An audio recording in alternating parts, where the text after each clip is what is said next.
Hello, welcome to this session. Myself and Kate will be taking you through a couple of projects to explain the processes that we go through when developing narratives to create digital experiences. So, without ado, the title. It's important that when we do start to look at creating digital design or digital experiences, they're there for a reason. That might sound obvious, but in actual fact, to make sure that the message that you're trying to convey is developed and delivered, it takes two people, two sides of the coin. And I'm the creative, the sort of guy that tries to envision the 3D side of things. And Kate, well, I'll let Kate explain what she does. Yeah, so my title, Interpretive Design Strategist, kind of conveys it, I guess. Starting with the interpretive planning framework, but also sort of working with the design team to make sure everything that we plan and develop sort of works cohesively together. Okay. So, integrated interpretive approach to digital design. That basically means is going back to the two sides of the coin, is that we hear words as creatives and see pictures. And it's important that we stay on track and on focus and that we explore all the options with the teams.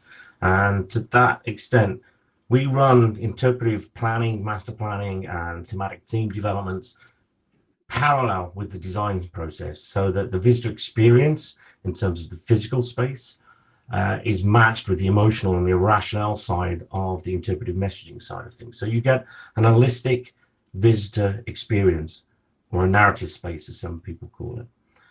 I'll let Kate take over the next little bit and explain that in a little bit more detail. Sure. So yeah, when we work on master plans or design exhibits, basically create visitor experiences, as Yen said, we take a holistic approach. So basically from the point of the visitor arriving, which could be pulling in to the driveway or entering a room, we try to plan out and plot what the visitor experience will be throughout the whole space. So as we plan, we try to think of the themes, the placement of things, what the visitor flow will be, including pacing and dwell time, and at the same time thinking of the actual physical space of which people are moving through, so the architectural envelope. Other elements that we need to kind of keep in mind and work with are sort of budget and operational constraints, the available assets, and the material that we're working with.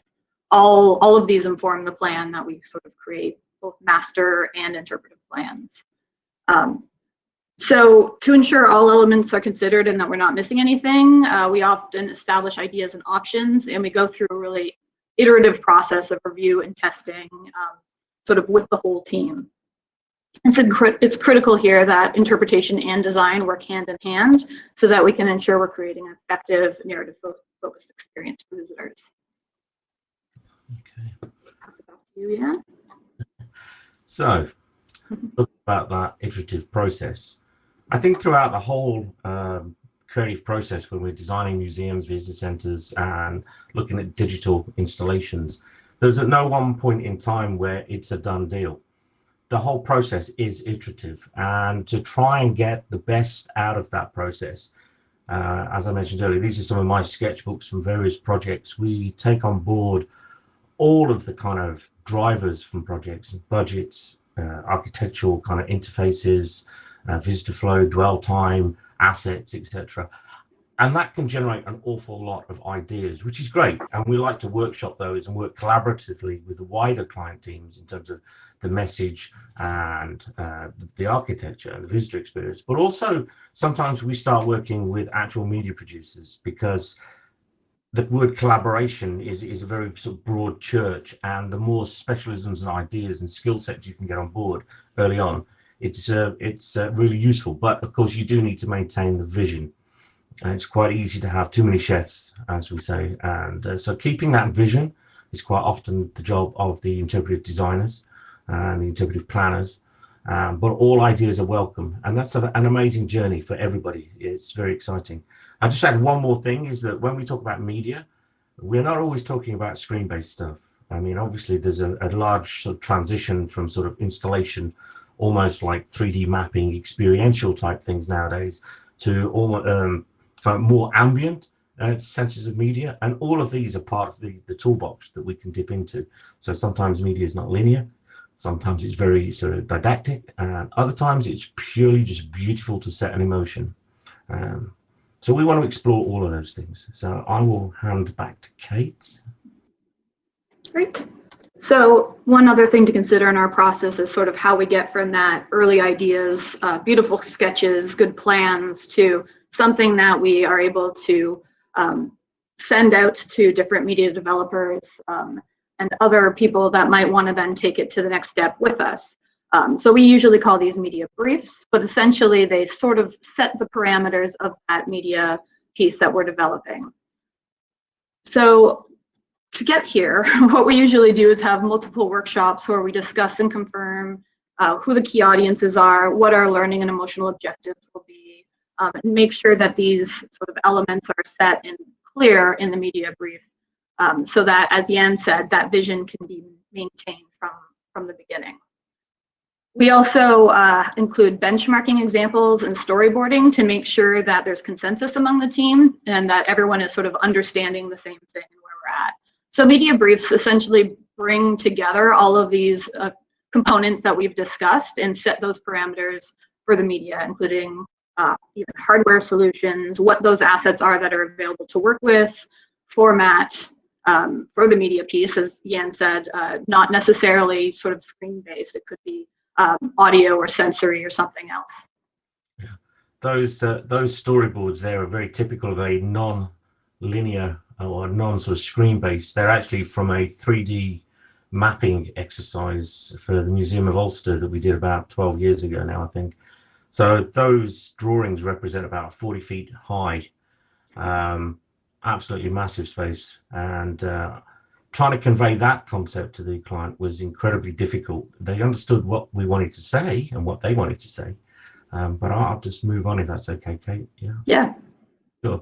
So it's not just sketches. It's really important that we use all the tools as designers that we can. And so for that particular project, we created SketchUp, which is a 3D design tool, which we can animate. We can also export those files into AutoCAD and Revit and other sort of technical-based design tools. But it allows the visitors, the clients and potential visitors to understand the concept way before it actually starts being produced. And this is a really important stage for us here. We're quite often asked what makes a successful piece of media. The answer is making sure it works before you get it to site and install it. Otherwise, it's a lot of wasted time and energy. And visuals are a really important part of that. Since we did that project, we can now create these in virtual space, and clients can wear goggles and actually walk through spaces, and we can embed media into the visualizations, so that there is really a sense of trust and understanding as we move through media production, especially on the larger scale components like this particular project. But I think testing, stakeholders, user groups, client groups, never assume anything is how I would sort of couch this. The end result was, how can I put it? We made 12 films and they play on the hour, and they are a digital directory to the rest of the museum. So we had great fun having whales, a full-sized whale swimming through the space. We had ants, we had butterflies, we had crystals growing, we had a Spanish galleass sinking and the treasures falling to the floor. The strange part about this is we didn't use a contemporary AV museum company, and we actually went to video DJs from nightclubs and stage presentations, because we felt at this stage in museum design, there were very few people who understood what we want to do. Thankfully, we now have a lot more if you want, experienced and adventurous colleagues in terms of the media world. And so we don't often have to step outside of the normal trades and colleagues and associated skill sets to create spaces like this. But again, collaboration, open-mindedness. These guys were very young at the time. I think they were in their early 20s. It was very scary, but very fun and rewarding process.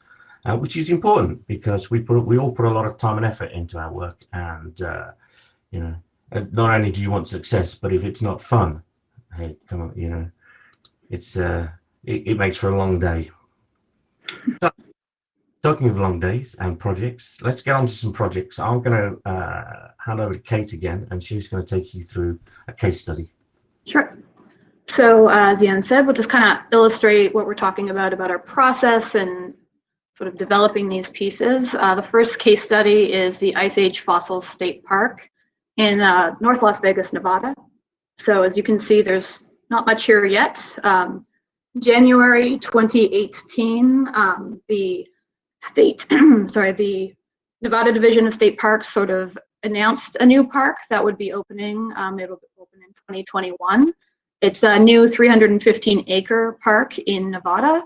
It's about 30 minutes north of the Las Vegas Strip, and it sits within sort of a desert badlands landscape, which is home to one of the largest collections of Ice Age fossils, which are still being uncovered on the site today.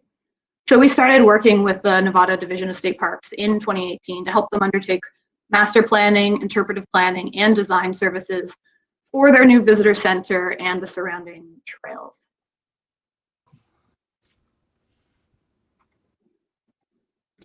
So for this park, we undertook a holistic plan for what the visitor experience would be upon arrival at the site, and then through the visitor center and out onto the landscape to their newly planned trails. Throughout planning, we looked at different physical and digital solutions to help convey our themes and messages and take-home messages to visitors. And I should mention this is sort of still under development. The fabrication for the exhibit will be starting in about a month now, and the media development is currently underway. So anyways, these pieces that we're looking at developing for the sort of digital design are going to help situate visitors and arm them with the information they need before they step out onto those trails. There's about 3-4 miles of trails that visitors can experience, so you want to make sure they have a good understanding of what they're getting into before they go walking in the desert. Forward here. So for the process, for the interpretive plan, we sort of developed this over a series of workshops with their planning team. This included park interpreters, the State Department staff, the architect for the building, as well as the engineer for the building, and key stakeholders, such as subject matter experts, both in paleontology and in the specific history of the site. These workshops helped us sort of reach quick consensus about what the take-home messages would be and what the sort of objectives are for the experience at the park, both in the visitor center and out on the grounds. We undertook benchmarking. We developed plenty of sketches and early ideas, and then, as we mentioned earlier, took an iterative process to sort of develop these into what they are now, a fully developed, bid package that is going to be fabricated in the next month. So these sort of roll up your sleeve workshops really kind of were a fun way to get the whole team involved, and also sort of moved us quickly through the planning stages. So one of the activities that we sort of engaged on with this team was what we call Learn, Feel, Do, essentially using our toolkit of different approaches that you can kind of see in the middle area of this slide, where we could kind of help the team think outside the box about the types of media, both graphic and digital, that they could consider to help convey all of the messages that they wanted. So it might not be a touch screen, it could be a sensory experience or audio, or some things are maybe best told in a more traditional format. So this kind of gave them the opportunity to see all of these different ways of communicating messages and experiences and finding the most appropriate for the stories they wanted to tell. But this process also helps you think about balance and dwell time and pacing, so that it's not all the same all the way through, but you can kind of create different experiences throughout and also sort of meet those different learning styles people have. I think it's worth sketch in the workshop, and so that you probably come up with more ideas for discussion than are actually needed, and some things get reintroduced back in the process later on in the day, in a few months later, so that there isn't anything, I say, there's no bad ideas. We just Correct. anything. Nothing's ever thrown out. Exactly. Best recycling ever. Yeah, so we come with some of these pre-drawn so that we can sort of help expand their minds, and then we also have a bunch of blank ones so that as ideas are generated and the creativity gets flowing, we can continue to sketch and build new ideas. So for Ice Ages, one of the key sort of take-home messages that was agreed for this park is that the springs and grasslands that sort of used to be in this landscape had supported a diversity of life, and that's why there are so many fossils to be found there today. However, the landscape outside is in serious contrast to that idea. It's sort of desert badlands, there's very little vegetation, and there's almost no animals visiting, except for a couple of desert tortoises. So we're trying to convey to visitors quickly and without having to write a long statement to them that this place was once abundant with water and springs and forests and was visited by a bunch of Ice Age megafauna extinct today, sort of the giant ground sloths, camelops, saber-toothed tigers, dire wolves. So this was sort of a key take-home thing that we wanted visitors to understand sort of upon entering. So this is where the idea of a large-scale panoramic style landscape was considered. Early sketch that you can see here, one of the first sketches we actually did and grabbed the whole team, garnered a lot of excitement. So that was sort of that first thing to sort of make sure that people understood this landscape and really understood how different it is from what we see today, but also to populate it with those Ice Age mammals so that you can see how the animals sort of interacted with that landscape and sort of why they were here in the first place. So this is where the media was developed with those take-home messages in mind, that this large static graphic would have projections over top to show the interactions of these animals. One key thing here as well was that this sort of took into account one of their constraints, which is they do not have an AV person on staff. So if the media went down, they weren't faced with a blank wall. They still had that beautiful landscape panoramic to look at, and then that gave them time to then bring someone in from the State Department to help them deal with any technological issues, which is always a big concern for a lot of small parks and sites. So moving forward for this piece in particular, as Jan said, you've really got to test the space, and so we use SketchUp for this to sort of look at how the visitor might encounter this panoramic and sort of how much of it they can kind of take in at once and how far back they can stand from it. So it's sort of testing the space and how the experience will play out for people. So this sort of where we got to early on, and then developed a media brief around some of these ideas and early benchmarking and sketches that we had created. This initial media piece really is key because it kind of sets the context necessary for visitors to really understand and appreciate the landscape, and therefore why the animals were here and why it is a state park today with the fossils that still exist. All right. So that is a quick overview of one case study, and I'll hand it over to Jan for our next. Okay, well, losing the time. This was a massive project, both architecturally and from a city infrastructure point of view. When we started this, there was a freeway between the green parkland and the arch, and so the engineering connected the old courthouse to the museum and the arch as one parkland. So a massive kind of architectural engineering project. Totality of this is about 44,000 square feet, which is huge, and the whole story of America heading west, which is what the arch represents, going through the arch and heading west. So we have multiple opportunities to tell the stories of various aspects of that and include lots of different types of media. You might have noticed from Kate's last presentation with the panoramic, we are not with, you know, we don't feel bound by 16:9, 16:10 screens. If there's an environment where we can create a scenography or an immediate connection with the client, with the visitor, then we'll, you know, it all becomes part of that experience. So integrating the architecture, making use of textures, materials, This is part of the orientation graphics that were presented by projecting straight onto the raw concrete of the building. And this is an animation that was meant to be ambient, but guess what? People stop and watch this for sort of 5 to 6 minutes at any one time. The site itself is very big and has multiple galleries, and so orientation was a very important part of this. We wanted people to be able to dip in and out of the galleries, and as such, the digital strategy was to maintain the narrative without it becoming so eclectic that people got lost in the storyline. So we used media very sparingly throughout the galleries, but we hoped to good effect, which seems to be the way.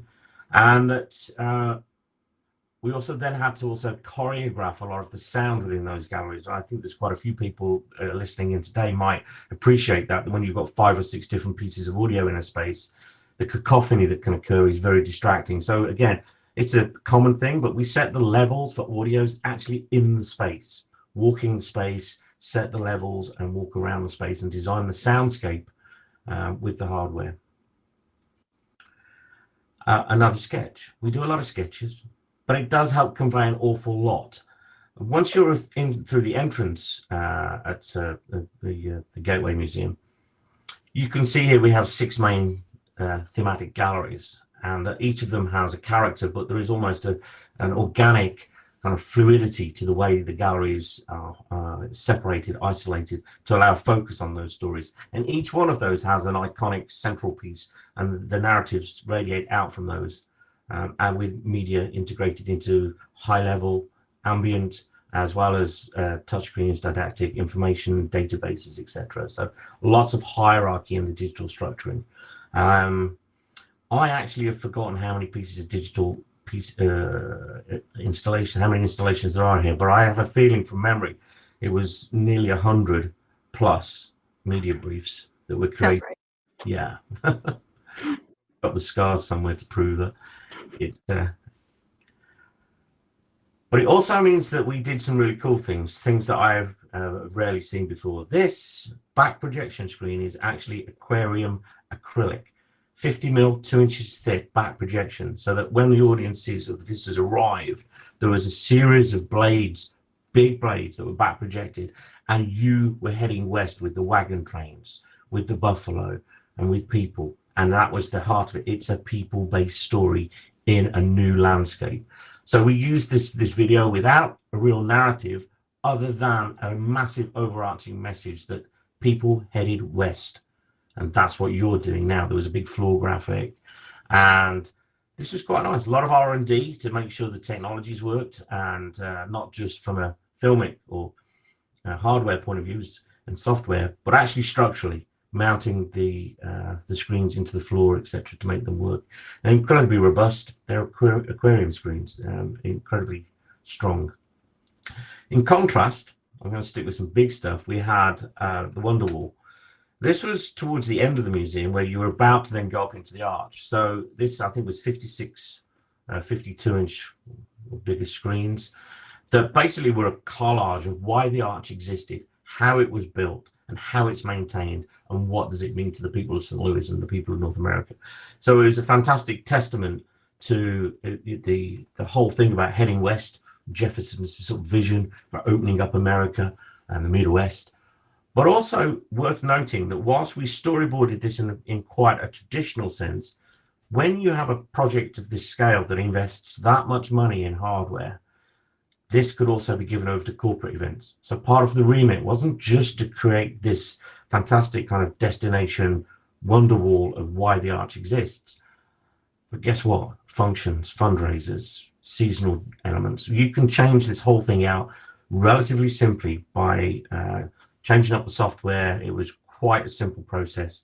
And so the client has an amazing kind of backdrop to all sorts of fundraising and critical sort of events for their general day-to-day operational needs, which is a huge tool. And we quite often do that with hardware, especially if it's a large investment for a museum. You know, okay, if it opens during visiting hours, but then what? See if we can maximize that spend. We worked with several media companies in developing the briefs to this, just to know what was possible. Because as designers, we think we know everything. but we don't really. So it's nice to have that collaboration again with media experts, filmmakers, hardware specialists, to try and get the best out of our ideas. Part of that process of getting the best out of our ideas is to work with what we call the user design group. This is a photograph I took. I was involved in several of these sessions. And basically, when you're creating media, especially, well, we're going to look at touchscreens here. You can see it's on a table for good reason. What's the reach? What can people reach on a touchscreen? What's the contrast in lettering? What's the illustration style? How fast does it work? Etc. So the user design group was made up of all sorts of people of varying abilities and disabilities, varying in all sorts of ways. And it was an absolute eye-opener to see how our assumptions during the design and software development and storyboarding were often blown out of the water by actually seeing people use it and having their direct feedback. We also worked with a couple of accessibility consultants, but this work has been pretty much fundamental to how we now approach all media. If it's immersive, if it's film, it's in a theater, or whether or not it's actually a huge touchscreen like this. We learned an awful lot, and I'm happy to share what we discovered and what we found out at some point. We also quite like mixing it up a little bit. You can see these are non-format touchscreens, non-standard format touchscreens with physical devices bolted to the touchscreen. So you've got there, you know, a riverboat and actually a steam train, and the screen moves, but the train stays still. It's a little bit of fun, and I think that's important as well when we're developing media, to try and mix up media platforms, etc., to try and keep people's attentions, keep people engaged. And I think one of the challenges we quite often find is that Hollywood constantly reinvents the bar, and it's amazing how many client teams think that you can still create that Obi-Wan Princess Leia moment with the holographic imagery, and trying to keep it real, trying to keep technology usable without sort of breaking. I was once quoted, or somebody told me that it's great being at the cutting edge of technology, but not so good when that cutting edge makes you bleed. So we quite often really more about the content and delivering a really good message than the latest and greatest technologies. Mm-hmm. Doesn't stop us thinking about it, but in actual fact, the content is more important than the hardware, especially if you've got to operate it and maintain it. So we do a lot of benchmarking. We have a great portfolio of places we visited. I'm actually really excited when I see something we haven't done or we haven't thought about it. I was having a conversation this weekend with a nightclub designer, and some of their audio technologies are absolutely amazing. And I don't know why they haven't migrated into our industry. So eyes wide open, I think, is a good sort of way of looking at stuff. I'm going to move on just slightly here. We're reaching the end of this session at the moment, and the takeaways for us are pretty simple. I think I said earlier is you know, how do you know if media is working? It's too late if you've installed it. I think we've hinted at here in this discussion is that to test it all the way down the line, prototype it. If it's just wireframes, animatics, test rigs, partial rigs. We're doing a lot of stuff at the moment in 360 degrees, and one of the clients is really worried about motion sickness, as well as I'm more excited about people actually being disorientated. So it's really important to test and never assume. Would be my advice as and when you're developing media. But Kate, you've got some other sort of insights, I think. Just sort of the idea is that we don't treat media as sort of a side thought or an add-on. It is part of that initial interpretive vision and that story and journey you want to give to visitors. So it's all part of that holistic planning. It's not something that you kind of think about later and add it in. It's part of the story you want to tell. And I think also one of the things we've sort of touched on through both of our examples is that the media piece may not itself be sort of telling the story, but it has to have meaning. It's not just about cool technology, but it's how it sort of fits into that overall experience, and sort of you've chosen it for that reason in the first place, not just sort of because you can. Yeah, I mean, we do have a lot of examples of varying types of media installations. I think I just want to say the other word would be iterative.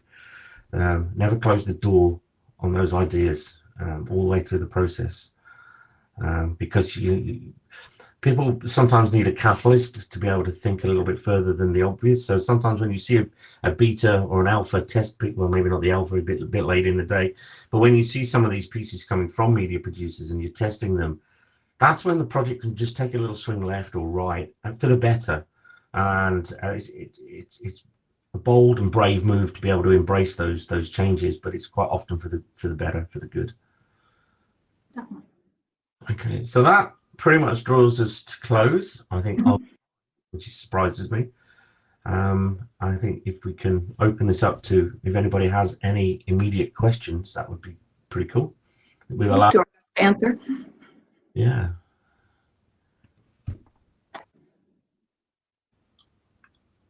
Okay, all pretty quiet. Yeah. I'll take that as a win. Yeah. I think it's worth mentioning Kate and I have worked together for probably longer than Kate wishes she. You know, 16 years? yeah, and I've been doing this for 30, so we've done a lot of experiences, you know. Right. Oh, well, thanks, Jenny. That's really nice to hear. Glad you enjoyed it, and Deborah. Good. We generally enjoy what we do. I know I'm not going to gloss over the fact that what we do can be painful when we have a lot of different stakeholders and clients with vision and ideas. And sometimes steering the ship through those conversations and those workshops can be quite difficult. And we do have, again, processes for, I was going to say arbitrating those discussions, but probably, you know, facilitating. Facilitating. Yeah, thanks, Simone. So there you go. That's a little insight what we do. Yep. Yeah. Oh, ideological differences between the UK and US or Canada. Oh, okay. Oh. You want to throw in the fact that we also work in the Middle East as well, and the cultural differences are not as different on some levels. There are obviously religious and cultural differences and sensitivities in terms of what can be portrayed, but generally speaking, in heritage and cultural presentations, identifying the core message when you rule out any of those problematic zones or topics, and that's incredibly important, that you don't waste time and energy going that far down the process that somebody says, well, hang on, you can't say that. So that iterative process starts right from day one when Kate and the team start to develop thematic narratives.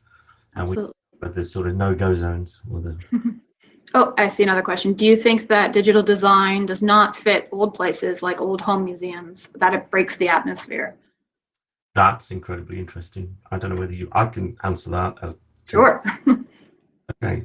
When you have, especially in the UK, a heritage building where what you're looking for is non-invasive types of media, sometimes the ability to project onto a wall, we often use the term if these walls could talk, and so you can almost resonate and tell with the architecture and the history of the building by actually peeling back time. We've done things in the past by using things like UV ink onto wallpaper in a room, and that for me is media. So what happens is and black light, I know, is a no-go zone for a lot of museums because of obviously the damaging nature it can have on artifacts, but giving people the ability to reveal graphic and information on a seemingly historical room can be quite cool. I think I agree if your principle is why you know don't put a 70-inch screen in a room unless you've got a gold gilt frame and we do the old Harry Potter trick and it's a painting that then turns into a piece of narration. That could work. So I wouldn't rule it out in historic buildings, older buildings, but I think sensitivity, creativity would come to the fore there. Absolutely, yeah. And it could be even some things as simple as soundscape, audio devices that you don't see and don't sort of jar with sort of what you're looking at, but could add an element that isn't otherwise in the historic home. All right. Oh, couple of basic questions. How much of your work is in exteriors, and does this include repurposing things, say, for example, an out-of-action camera becoming a projector? Wow. I would say that, yeah, the majority of our work is interior work. Although we have got two projects, botanical gardens and a Roman archaeological site that are testing our creativities in terms of taking technologies outside. The botanical garden is in the Middle East, where you have extreme heat and humidity, whereas the Roman ruins are in sunny England, and where we have long, dark, cold winter nights and long, grey summer days. So it's not something we often get involved in. We do interpret landscapes. We were quite proud of doing one of the first virtual viewers ever at Jamestown. I think, again, Kate was involved in that, so that must be 15, 13 years ago. Yeah, yeah, older than we look. Well, I am. So yeah, interpreting exterior landscapes is quite often sort of part of our remit, but not often digitally in terms of media. Right. A lot of faux structures, a lot of low-level, non-invasive structures to reveal archaeological findings and stuff. Yeah, for Ice Ages, we're looking at exterior as well once the visitor center is sort of set up and running. But again, mostly looking at perhaps a digital app that we can develop, because obviously getting actual hardware and digital pieces in the landscape in the desert isn't great. I think Kate's getting a liking for this. We worked in Death Valley together about 7 years ago. Yeah, that sounds right. Yeah, we didn't do a lot outdoors there, did we? No, it's a little hot. I think it reached 50 degrees. Yeah, in fact, the only outdoor digital thing was the thermometer that told you just how ridiculously hot it was. Yeah. Sorry. Okay. Right. No problem. Thank you. I'm glad that everybody seems to be enjoying it. It's been a pleasure. Excellent. So we can. Guess we're done.